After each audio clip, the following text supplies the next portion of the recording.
대파는 아무리 비싸더라도 꼭 사 먹어야 됩니다. 한 단에 10,000원씩 팔아도 사 먹는 게 이득인데요. 오죽하면 매운맛을 즐겨 먹지 않는 유럽에서도 대파를 통째로 구워 먹는 나라가 있을 정도니까요. 하지만 그들은 모르고 있었던 것 같습니다. 대파랑 같이 먹으면 걸쭉한 피를 더 맑게 하고 기름진 우리의 몸을 걸러내주는 최고의 궁합이 있는데 말입니다. 오늘 영상에서 알려드리도록 하겠습니다. 여러분들과 가족의 건강을 지키는 가장 쉬운 방법, 건강한 동행TV 구독과 좋아요를 눌러주세요. 앞으로도 대한민국 넘버원 건강 채널이 되겠습니다. 사실 한국 요리에서 이 대파가 주인공이 되는 경우는 거의 없다고 봐야죠. 파김치가 있긴 한데 그건 대파로 담그는 게 아니니까요. 대파는 뿌리 끝부터 이파리 끝까지 버릴 게 하나도 없을 정도로 쓸모가 많은 건강식품인데요. 세계에서 제일 큰 햄버거 회사죠. 맥도날드에서 작년에 대파가 들어간 햄버거 출시한 거 보고 깜짝 놀랐습니다. 첫 번째는 피를 건강하게 하는 대파 활용법부터 알아봤습니다. 혈액이 건강해야 혈관도 건강하고 세포는 물론 오장육부가 건강해지기 때문인데요. 같이 먹으면 뇌혈관을 넓혀서 치매 예방에 도움을 준다는 음식도 있었습니다. 두 번째, 대파 썰어서 냉동 보관하는 분들 많으시죠? 그런데 딱 한 가지 실수 때문에 세균 덩어리 대파를 먹고 있었는데요. 피가 썩어 들어가는 폐혈증을 미연에 방지하는 게 좋겠습니다. 마지막 세 번째는 대파를 한약재로 써왔던 이유도 중요했는데요. 그 중에서도 뿌리를 절대 버리면 안 되는 거였습니다. 어떻게 써먹으면 좋은지 오늘부터 알아두시기 바라겠습니다. 대파를 자주 챙겨 먹으면 피가 맑아진다는 거 잘 아시죠? 사람 몸에 수분이 70%라고 하는데요. 혈액에서 물이 차지하는 비중도 80%가 넘어갑니다. 나머지는 산소랑 영양분이 포함되는 경우도 있고 이산화탄소, 노폐물 같은 찌꺼기가 들어왔다가 배출되기도 하죠.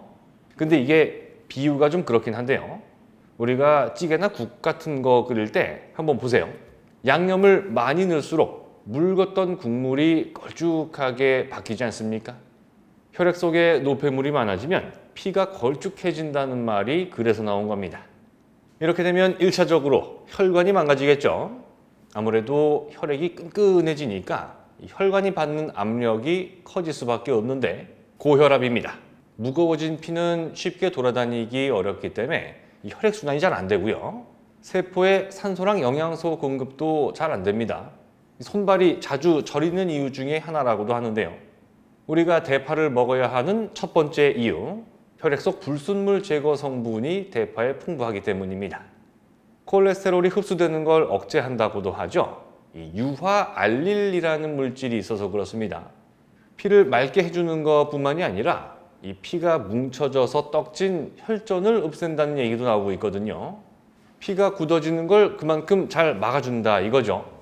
비슷한 역할을 하는 채소가 있긴 한데 고추, 마늘, 양파보다는 먹기도 쉽고 좀 더 자주 접할 수 있는 게 아무래도 대파일 겁니다.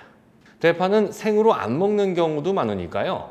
왕창 사놨다가 얼려놓고 꺼내 먹는 것도 좋은 방법입니다.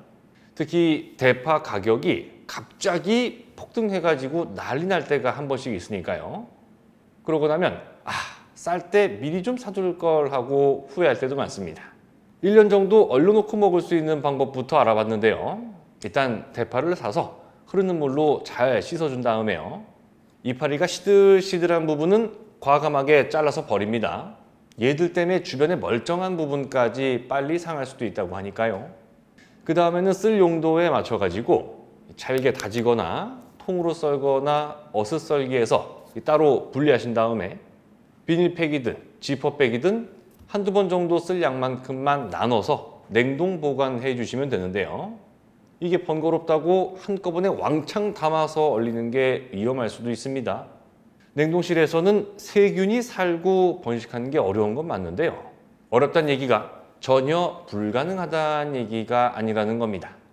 냉동식품 보시면 거기 경고 문구 중에 이런 거 많이 보셨을 거예요. 해동 후 재냉동하지 마세요 라는 건데요. 냉동실에 있던 음식이 밖으로 나오면 특히 얼었던 음식이 녹기 시작하면서 이 세균 번식 속도가 빨라지기 때문입니다. 저온성 세균이라고 하는 건데 대표적인 게 리스테리아균이라는 게 있습니다. 영하 20도 냉동실에서도 살아남고요. 번식도 하고요. 진공 상태에서도 안 죽고 버티는 무서운 놈인데요. 음식물을 통해서 우리 몸에 들어오면 몇 가지 심각한 질환을 유발하는 걸로 밝혀졌습니다. 뇌 조직에 염증이 생기는 뇌수막염이라든지 혈액이 썩는 증상, 폐혈증을 일으킬 수도 있는데요. 냉동 가공식품 즐겨 먹는 미국에서 환자들이 많이 나옵니다. 해마다 300명 가까이가 목숨을 잃는다고 하더라고요.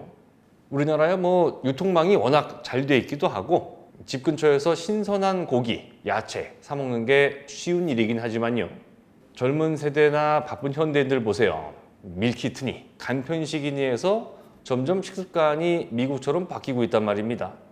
그러니까 대파뿐만이 아니고 냉동실 밖으로 나왔던 음식은 웬만하면 다시 안 들어가는 게 좋다는 거 명심하시기 바랄게요. 스페인 사람들이 대파를 직화로 구워 먹는 음식이 있다고 하죠. 깔소따다라고 하는 건데 엄밀히 따지면 대파랑 같은 종은 아닌데 거의 비슷하거든요. 아예 겉을 숯검댕이처럼 태울 정도로 구운 다음에 겉껍질을 벗겨내고 그냥 먹습니다. 근데 특이한 게 뭐냐면 흰색 줄기만 먹고 이파리를 보통 안 먹는다는 거예요. 뿌리까지 다 먹는 한국인들 입장에서는 이해가 잘 안 되는 부분이죠. 대파 부위마다 영양 성분 차이가 있기 때문에 다 드시는 게 좋습니다. 흐물흐물하고 식감이 안 좋아서 이 녹색 이파리는 잘 안 드시는 분들도 있지만요. 대파에 들어있는 베타카로틴 성분은 그쪽에 많이 몰려 있고요. 칼슘이나 철분 같은 미네랄 성분은 흰색 줄기에 좀 더 많다고 해요. 그러니까 잘 섞어서 골고루 드시는 게 훨씬 더 이득이라는 겁니다. 그냥 대파만 먹어도 당연히 좋지만요. 같이 먹었을 때 좋은 음식도 몇 개 알아두시면 좋을 텐데요. 제일 먼저 나오는 게 무였습니다. 무, 파. 유명한 라면 이름 하나가 떠오르네요. 무랑 파만 넣고 끓여도 속이 시원해지는 국물이 탄생하는데요. 대파에 들어있는 알리신 성분이 혈관에는 특효약이라고 하지만요. 이 속쓰림을 유발할 수 있다는 단점이 있습니다. 근데 무에는 아밀레이스 같은 몇 가지 소화 효소가 들어있어서 천연 소화제라는 별명도 갖고 있잖아요. 그래서 대파랑 같이 드시면 궁합이 좋다고 하죠.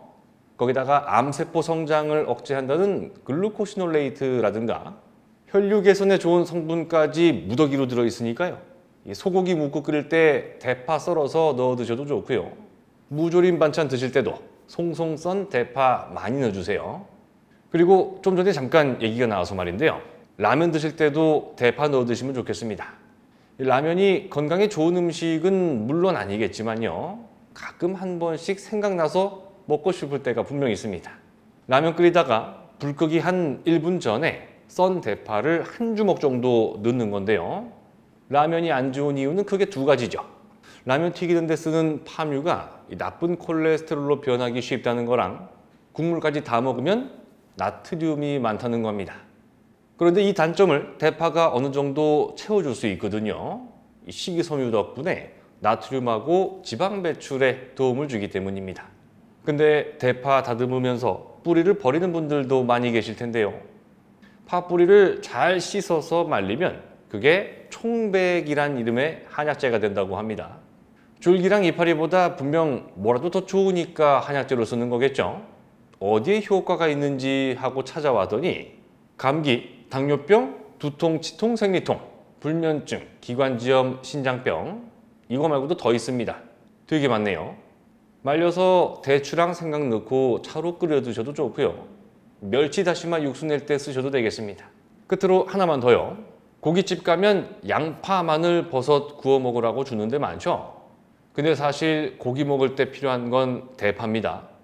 특히 한국인의 소울푸드라고 하는 이 돼지고기 삼겹살 드실 때 대파도 꼭 같이 구워 드세요. 돼지고기는 채소가 아닌데 특이하게 비타민 B 종류가 굉장히 많습니다. 그거 흡수를 도와주는 성분이 대파에 들어있고요. 아무래도 고기에 들어있는 포화지방 때문에 혈관에 부담이 될 수도 있겠죠. 대파가 지방 흡수를 억제해준다고 하니까요. 꼭 같이 챙겨 드시기 바라겠습니다. 오늘은 가격이 비싸다고 해도 안 먹고 살 수 없는 대파를 더 건강하고 값진 음식으로 만드는 방법에 대해 알아봤습니다. 영상 끝까지 시청해 주셔서 정말 감사드리고요. 부디 여러분들께서 앞으로 맞이하시는 모든 날들이 건강한 하루하루가 되시기를 진심으로 바라겠습니다. 고맙습니다.